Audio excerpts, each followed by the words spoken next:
Hi, I'm Daniel, 26. I think my wife, 25, might be cheating on me or might have cheated with her cousin. It sounds insane when I say it, but the last few weeks have twisted my mind inside out. 2 weeks ago, I went from absolute trust to total suspicion. My wife Lauren, and I met when I was 19. She already had a baby boy, 4 months old, from a previous relationship. His biological father vanished before I ever met her. I'd always wanted to be a dad, but I have a hereditary disorder that I can't risk passing on, so adoption or step-parenting felt right to me. From the start, it was natural. We built a small, peaceful life together. We got married last year.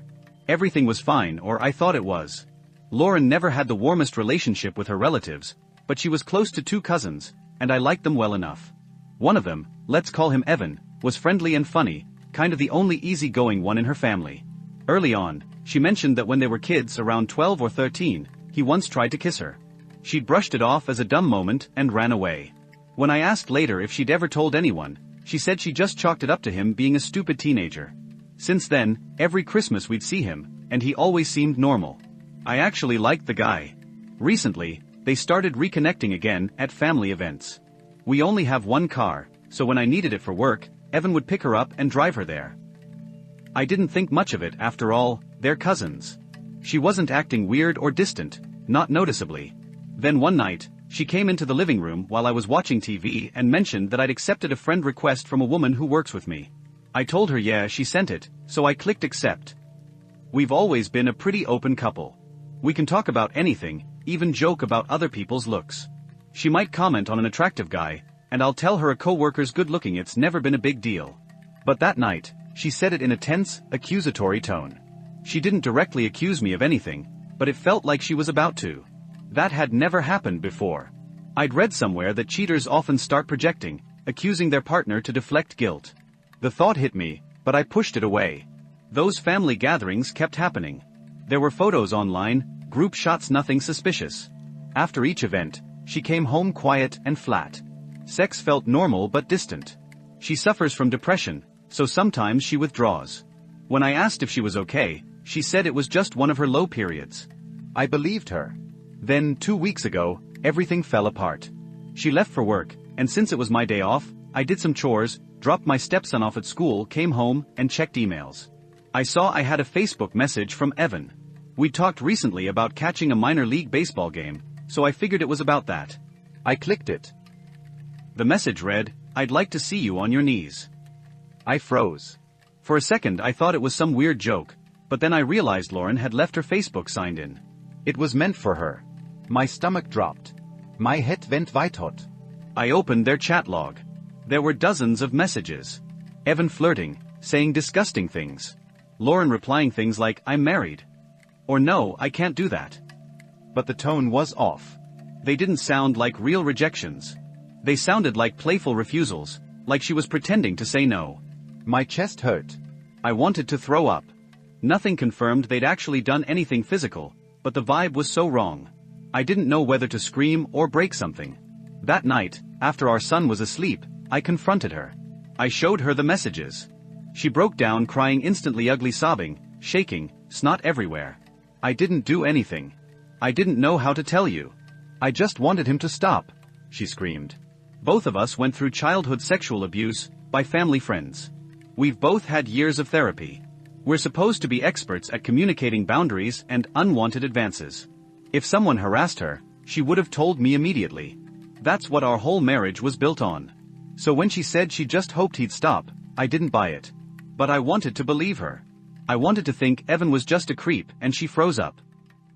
I told her I believed her for now, and asked if I could message him myself, tell him to back off, that I knew that I was disgusted. She said she'd handle it, that she'd tell him herself, that I didn't need to get involved. Then she hesitated, clearly doubting it would make a difference. That hesitation told me everything. I told her I was going to message him anyway. If she was being harassed, I'd end it. If she wasn't, then I'd know the truth. I messaged him. He read it, never replied. Lauren got angry. She said I should have let her handle it, that I'd made things worse. I told her I wasn't about to sit back while someone disrespected my wife. Eventually she softened, said she understood. For a few days, things seemed calm again. Until I came home one evening and found her crying again. I asked what was wrong. She said, "It's Evan. You should have let me deal with it. I messaged him yesterday and now he won't talk to me." That broke something in me. Why was she upset that her harasser wouldn't talk to her? I looked at her, and for a second, I saw something cold in her eyes. It wasn't fear. It was guilt. 2 nights later, I was up late working. Around 2 a.m., I heard her whispering on the phone, giggling. When I asked, she said it was her mom, talking about our son's birthday. I knew it wasn't. I played dumb. I needed to watch, to let her feel safe, to see what she'd do next. The next day, she cried again. I asked if it was about Evan. She said yes, that she'd called to apologize for not handling it herself, and he still wouldn't talk to her. That's when I snapped. I told her straight, either he's been abusing you or you've been cheating on me. Which one is it? She just cried. I slept on the couch that night. My mind was racing. I wanted proof, one way or another. The next morning, she left for work, and I decided to snoop. I hate that kind of thing, but I couldn't live in limbo anymore. I opened her email. There was a message titled, "Yummy." I opened it and my world ended. A picture of Evan. Semen on his face. Attached emails filled with graphic sexual talk. Him describing hookups with random men. References to things they'd done together, sex toys, dominance, insults, all of it. There was even a picture of a strap-on captioned, "Our old friend." The messages were from a year ago, maybe longer. They'd been sleeping together regularly for years, long before our wedding, maybe even before we moved in together. My hands were shaking so hard I could barely scroll. I realized she'd probably never stopped. The "I'm married" replies were just part of their kink. I was raising her kid while she did this behind my back. I turned down better jobs, changed my whole schedule so I could be home for the boy, and this is what she was doing. I went outside, sat on the porch, shaking. I called my brother. Told him everything. Asked him to come take my gun for a while. I'm not a violent man, but I was terrified of what my rage might do. He came, took it, and hugged me. After he left, I packed a bag and went to a hotel. I printed everything. Screenshot, message, photo. I emailed copies to myself. I needed a record. Then I bought cigarettes for the first time in years and booked an appointment at an STD clinic. The emails mentioned unprotected sex with men. My wife and I never used protection. Now I might have months of waiting to find out if I've contracted something deadly. I know where Evan works. I used to work there too. Part of me wanted to drive to his house, show his wife everything, watch his world burn. Maybe I still will. Because there's no coming back from this. No therapy, no forgiveness, no marriage counseling can fix incest and betrayal. She's done. They're both done. I'll divorce her and she'll get nothing. I feel hollow. No sadness, just rage. A white-hot, endless rage. I checked into a cheap hotel that smelled like bleach and burnt coffee. I kept rereading the messages until my eyes throbbed. I forwarded every file to a new email I created, stored copies on a thumb drive, and put the drive in the hotel safe. Then I called the clinic and booked the first available test. I could barely hold the phone still. The nurse told me the timelines, the follow-ups, the window periods. I heard words, but none of it felt real. All I could think was that I had never once used protection with my own wife. I tried to sleep and did not. When the sun came up, I drove back to the apartment. I made breakfast like nothing was wrong, apologized for yelling the night before, and told Lauren we needed a real talk that evening. She agreed too easily. She was calm, almost relieved. It made my skin crawl. After she left for work, I went back to her email and kept digging. I already had proof, but my brain wanted certainty. I found more messages, more photos, more roleplay about him being denied because she was married. It read like part of the fantasy. The earliest records stretched back at least a year. It was enough to vaporize any doubt. I called my brother again and told him to check on me later. Then I drove to see Evan's wife. I had met her a handful of times at holidays. We will call her Nora. When she opened the door, she looked confused, then worried. I told her we needed to talk somewhere private. We sat at her kitchen table and I slid the printed emails and photos across to her. She read in silence for a long minute, then she folded over and cried so hard I thought she would pass out. She asked to see the worst of it. I warned her. She insisted. I showed her. She cried harder. She told me she knew he was bisexual but believed he had stopped meeting men. She said she allowed him a pass years ago because he claimed he needed it to get it out of his system. She thought it had ended. She was wrong. I left Nora with copies and drove back to the hotel. My mother, father, and brother called throughout the day. My Mutter begged me to come home to talk. My father asked if I needed money. My brother stayed blunt and practical and told me to eat something.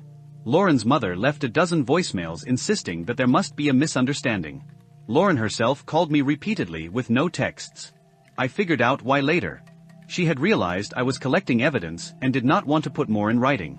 That night I finally picked up. I told Lauren we would talk the next day. When I arrived at the apartment, Lauren tried to hug me. I stepped back. She said none of this was what it looked like, that I was misunderstanding screenshots, that Nora had always hated her and was fanning flames.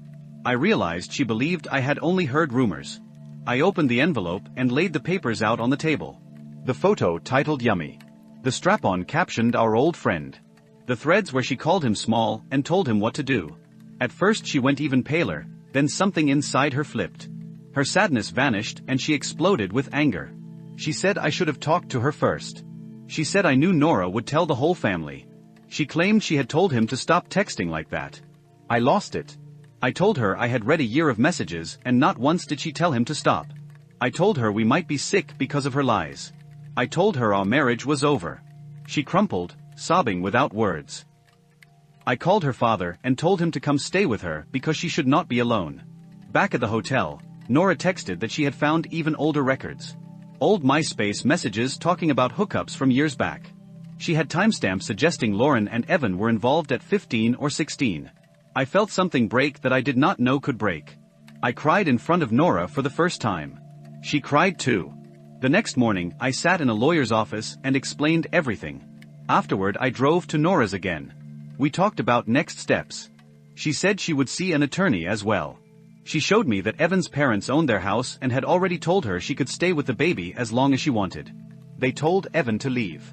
Evan's father raged and said things that made it sound like he believed his son had been abusing Lauren since they were kids. He wanted Evan out of his life. I took the first rapid test at the clinic with Nora sitting beside me for support. Negative. The doctor explained window periods and retesting. I would need more tests in the coming months. I decided to behave as if I could be positive anyway, out of caution. Nora scheduled her own appointment for 2 days later. That evening I sat down with Lauren for a long talk. We had screamed earlier in the week. Now we were tired. I told her I would call our son every night to say goodnight. He thought I was working late. We would figure out how to tell him soon. I told her reconciliation was off the table. She said she understood and did not try to argue. She looked hollow. I asked her to be honest about how long it had been and why. She stared at the wall, then spoke in a flat voice. She was the instigator. She loved him and always had. They were not together because they could not be, but she wanted that. She did not say the words "I am in love with him," but they were implied. She claimed she loved me in a different way. I did not believe it. It did not matter. The only thing that mattered was our boy. We discussed him. Before I could ask for anything, Lauren said she would not fight me on seeing him. She offered every other weekend without a court battle. She said I was his only real father and taking me away would damage him. We agreed to tell him in a few days. I took him to the zoo the next morning and decided not to tie the memory to bad news. I planned to frame the change as a new bedroom at Dad's place that he could help decorate. I wanted him to feel like a teammate, not a victim. We did not have much property to divide. We kept our separate checking accounts, split the last utility bills, and agreed to file fast. We planned to go to the courthouse together so she could be served right away. I wanted it finished as soon as legally possible. I told her I would not pursue child support. She said she would never ask for it from me and that I did not cause this. It was the first decent thing she said in days. I still did not trust her, but I marked the offer. I visited Nora again. Evan's parents were there. Lauren's aunt hugged me, sobbing apologies. She said she used to love watching me play with my stepson at gatherings and feared I would never see him again. She and her husband promised Nora that she and the baby could stay in their second house indefinitely. They said Evan was not welcome there anymore.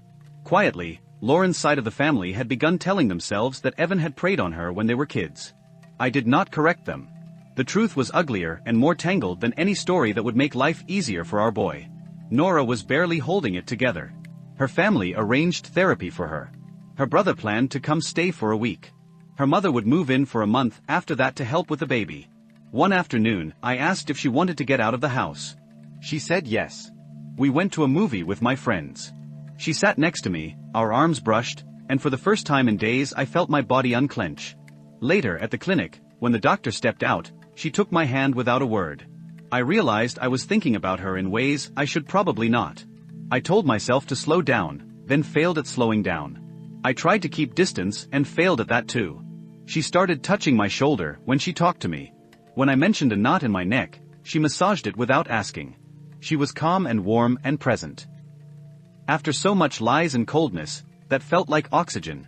I joked darkly that I could not even get a revenge fling without putting someone's health at risk. She squeezed my hand and said if I were infected then she likely was too by default, given what our partners had been doing. She added that in a messed up way it was like she and I had already been with each other through them. She held my gaze. I changed the subject. My heart pounded. I was juggling fury, grief, fear of disease, a lawyer, and a 6-year-old who loved Minecraft. I bought a console version so we could play split screen together on weekends. For a while, I had hope. Then Lauren's mask shifted again. When we planned the talk with our son, she pivoted and demanded my car, arguing her commute was longer. I considered giving it up because it was an old clunker anyway, but I also saw the trap of giving in. I told her we would discuss it after the filing. I also realized I did not want to leave our apartment. Lauren announced she would move in with her parents in Oakview. I decided to stay and ask my landlord to keep me on the lease. He had empty units due to the economy and would likely be glad to have a stable tenant. Breakfast with my dad turned into a hard conversation. He told me not to lock myself into any written promise about being a permanent father figure until I saw how Lauren behaved. He reminded me that I had given up school and promotions to be a family man and that no one would judge me if I stepped back now. He loves my stepson. He also loves me. He said they would support me whatever I chose. I told him I still wanted to be a dad. He nodded and told me to say that again to a therapist in 3 weeks. Nora wanted to meet Evan at a diner to return some of his things and close that chapter. I drove her and waited in the parking lot at a drive-in down the street so I would not do something I would regret. She texted me when it was over. He looked strung out, had not slept, spun stories about how the hookups were made up for roleplay, then admitted one boyfriend was real. He blamed Lauren for not cutting it off years ago. He did not ask about his daughter until Nora forced it. She came back to my car drained and furious.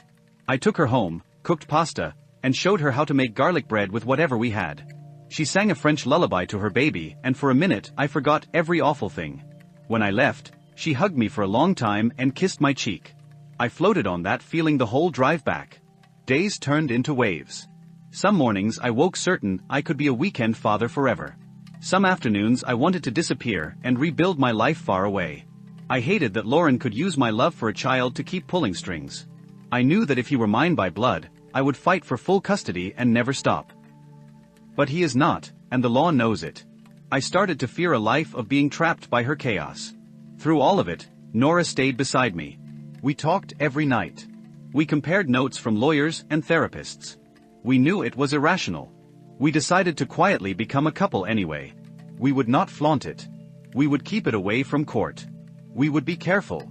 She told me that if she were in my place she would run from Lauren's family and never look back, because she did not have that option herself. She told me not to make permanent choices until I had a few therapy sessions under my belt. I agreed. Lauren moved more of her things out. The apartment felt hollow. We met to divide the last shared items. She showed me her phone. Evan had called her several times, sent texts trying to talk. She said he was probably going to run. Then she looked at me and said that whatever I was doing with Nora was none of her business, but she was not stupid. Being accused of an affair by the woman who betrayed me with her cousin almost made me laugh. I redirected back to Who Gets Which TV and thanked the universe when she took the ugly couches. We told our son about the split the next week.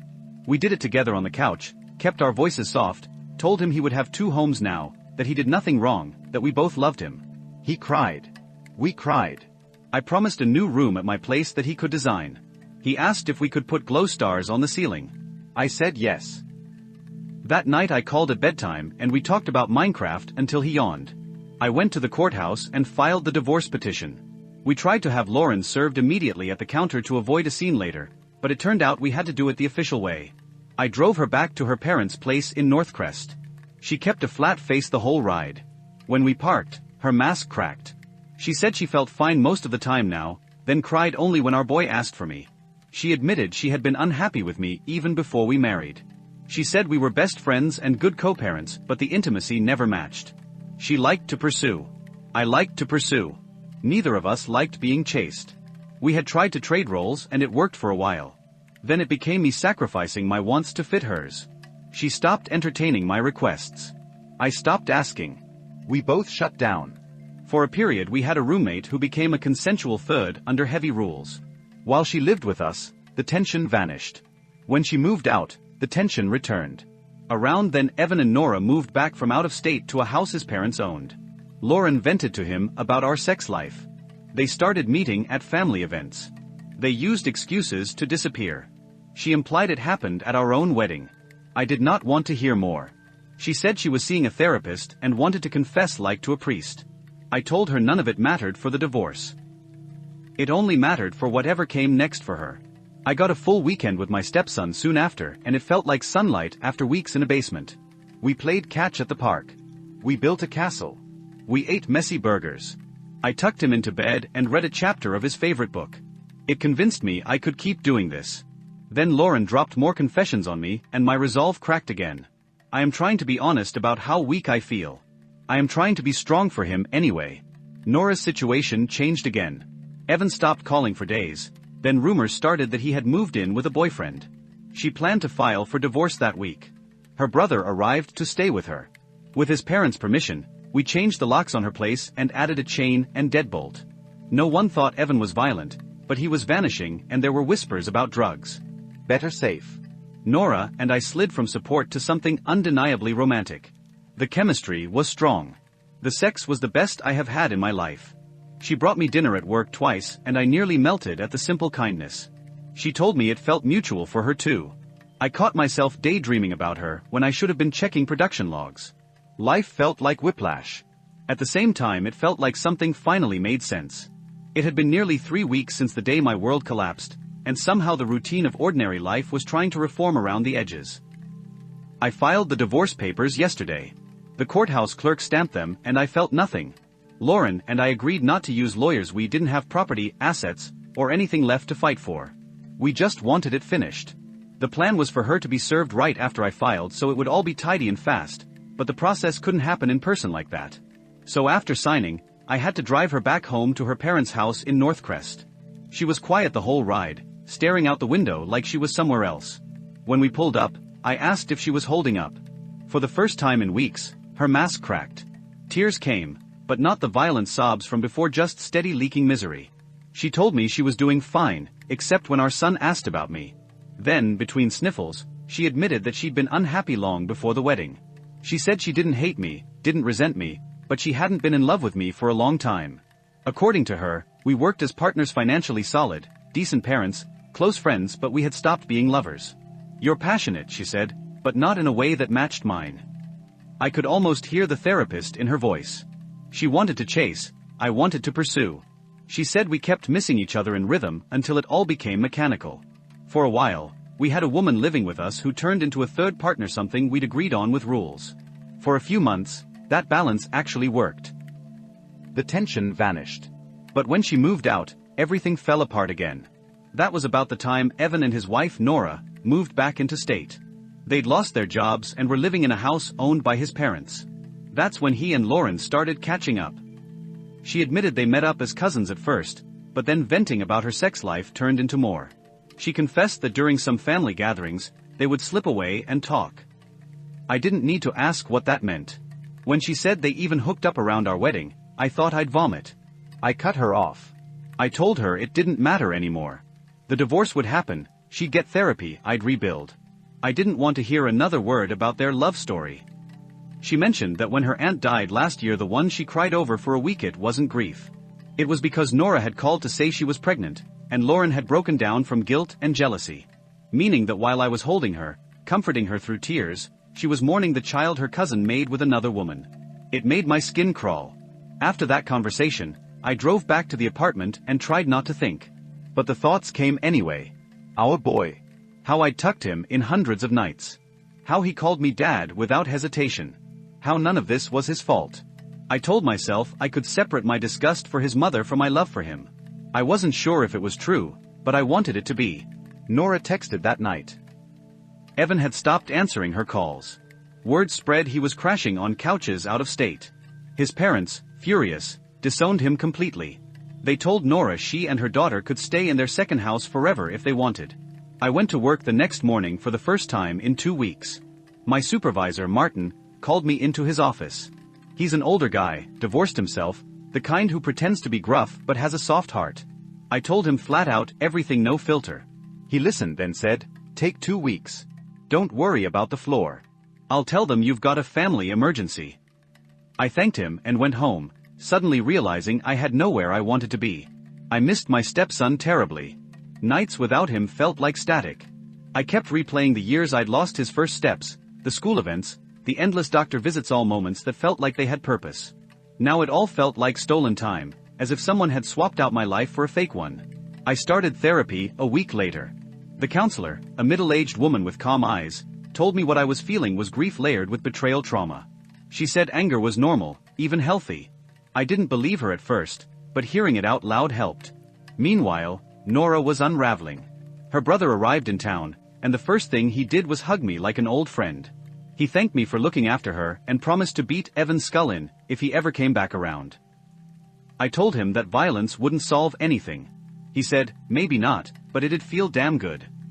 That night, Nora called me, crying. Evan's parents were pressuring her to reconsider reconciliation, now that they were scared their son might hurt himself. She told them she'd think about it just to stop the pleading, but she didn't mean it. I went over and cooked dinner for her and her daughter. We watched some mindless show while the baby fell asleep. She rested her head on my shoulder and whispered, "I'm sorry for all of it." I told her it wasn't her fault. That we were both victims of the same disgusting mess. That night, I didn't go home. We didn't plan anything. It just happened. It wasn't romantic, it was desperate, aching, human. For the first time in weeks, I felt warmth that wasn't pain. The days blurred together after that. I went to my follow-up appointment and got my second rapid HIV test. Negative again. Relief washed through me so hard I almost laughed. Nora came along for hers 2 days later. She tested negative too. We celebrated by getting dinner in a small diner by the highway. The waitress probably thought we were newlyweds the way we smiled at each other across the table. Later in her car, she took my hand and said, "We're both broken, but at least we're broken the same way." We started seeing each other regularly after that. We agreed not to tell anyone, not our families, not our lawyers, until the divorces were finalized. It felt reckless, maybe even wrong, but it also felt alive. Lauren, of course, found out eventually. Her aunt spotted us together in town and told her. The next day, Lauren called me and started screaming before I could even say hello. She accused me of cheating and humiliating her. I hung up. I couldn't listen to the hypocrisy. 2 days later, Nora called me at work. Her voice was shaking. Evan had been found in the ICU after ingesting antifreeze. No note, just a mess of circumstances that looked like either suicide or an overdose. I didn't know what to feel. He was the man who ruined my life, yet the thought of him dying made my stomach turn. Nora was devastated, blaming herself. I told her she couldn't. She didn't force him to do anything. Evan's parents, suddenly drowning in guilt, turned on her again. They begged her to consider reconciling, to help him recover. She said yes only to calm them, but she didn't mean it. The doctor said even if he survived, the damage to his brain would be permanent. Het never bise same. I didn't pity him. I didn't hate him either. I just felt nothing. Like the universe had tied up a loose end in the ugliest way possible. For the next few weeks, I stayed close to Nora. Her family visited, and her brother cornered me for a talk. He said, "You seem decent, but don't let this turn into a replacement therapy session." I told him I knew that. He seemed satisfied. Ten came another shock. Lauren started dating again. Less than a month after the divorce was filed. Word spread fast because her new guy was mutual friends with some of my coworkers. She even posted photos with him. I realized then that there had probably been more affairs all along. The thought didn't even hurt anymore, it just confirmed what I already knew. I told my therapist that week that I decided to stop trying to stay in my stepson's life. I loved him, but I couldn't keep tethering myself to a woman who poisoned everything she touched. The therapist asked if I was sure. I said no, but I knew I had to.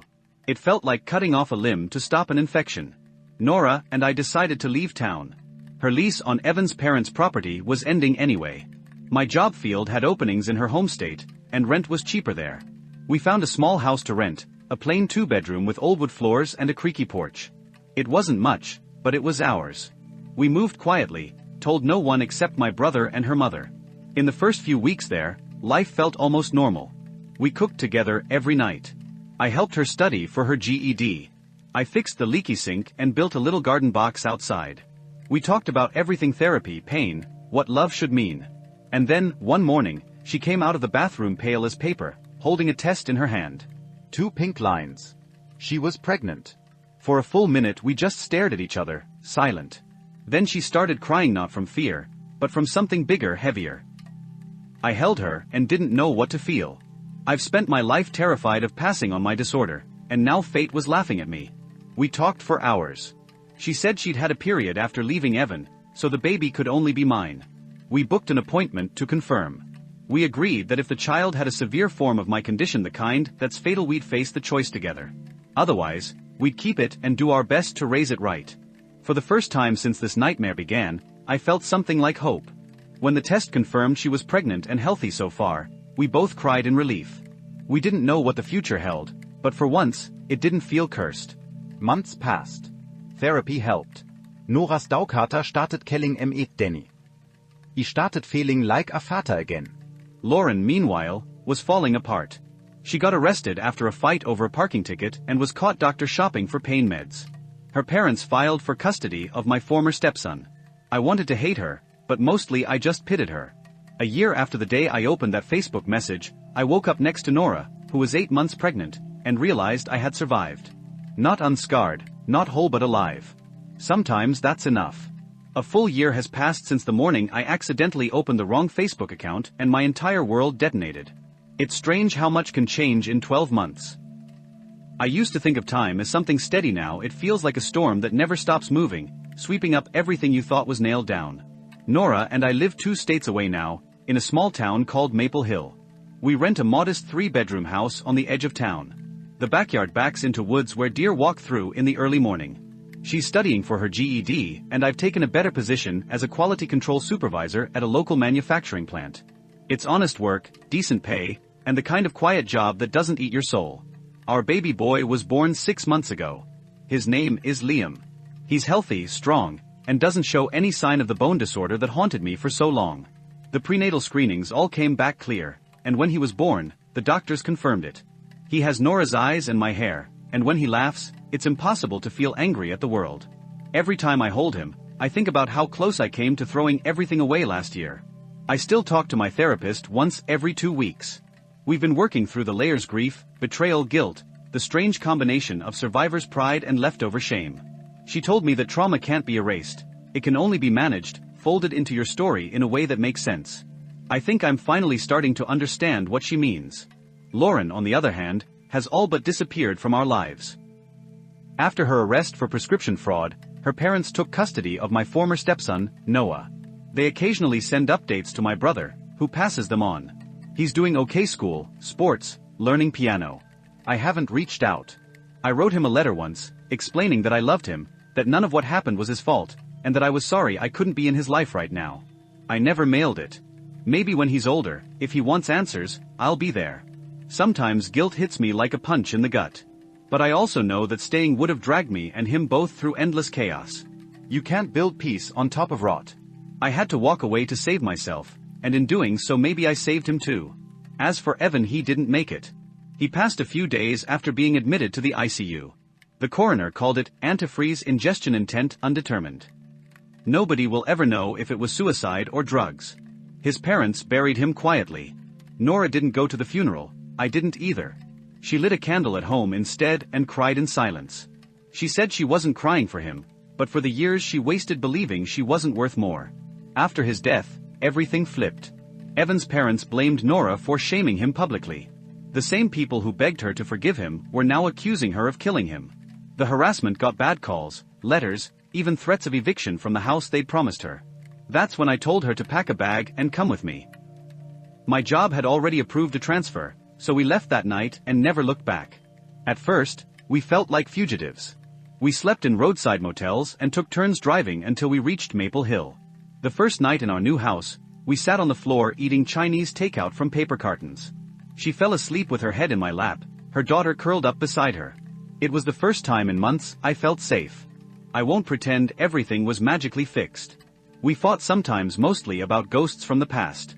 There were nights when she'd wake up shaking, and mornings when I'd stare at the wall thinking of Noah. Therapy kept us balanced. Nora started going to individual sessions too, learning how to reclaim her independence after years of being controlled. She wants to finish school and maybe train as a nurse. I told her I'd support whatever dream she chased, but she smiled and said, "I don't want another man deciding my future for me." That was the moment I knew she was healing. Her little girl, Grace, is 3 now. She calls me Dad half the time and Danny the other half. I don't correct her either way. We spend evenings building pillow forts, baking cookies, and dancing around the kitchen while Nora laughs at us. I never thought happiness could look like this: small, quiet, unremarkable to anyone else, but precious to me. Every once in a while, someone online will find the old posts I made about everything that happened and message the account I abandoned. I logged in recently just once, curious. There were thousands of comments and private messages, some supportive, some cruel, some people saying the story helped them leave their own toxic marriages. I didn't reply to any. That part of my life feels like it belongs to someone else now. My therapist asked me a few weeks ago what I'd learned from all of it. I told her that love isn't about possession or perfect trust. It's about who shows up when everything burns down. Lauren was fire. Nora was water. I almost drowned at first, but she pulled me out and taught me to breathe again. I don't hate Lauren anymore. Hatred takes energy, and I've spent enough of my life bleeding for people who didn't deserve it. I hope she gets sober. I hope Noah grows up kind and free. That's all. Sometimes I think about that version of myself sitting on the hotel bed a year ago, shaking, chain-smoking, imagining every terrible possibility. I wish I could tell him that he'd survive. That he'd find someone who actually wants the same kind of life. That he'd hold a baby who giggles like sunlight. That he'd make garlic bread in a small kitchen and feel proud again. I guess that's why I'm writing this one last time, to close the loop. To say goodbye to the man I used to be. A few people online had questions when I posted updates last time, so I'll answer them briefly before I log off this account for good.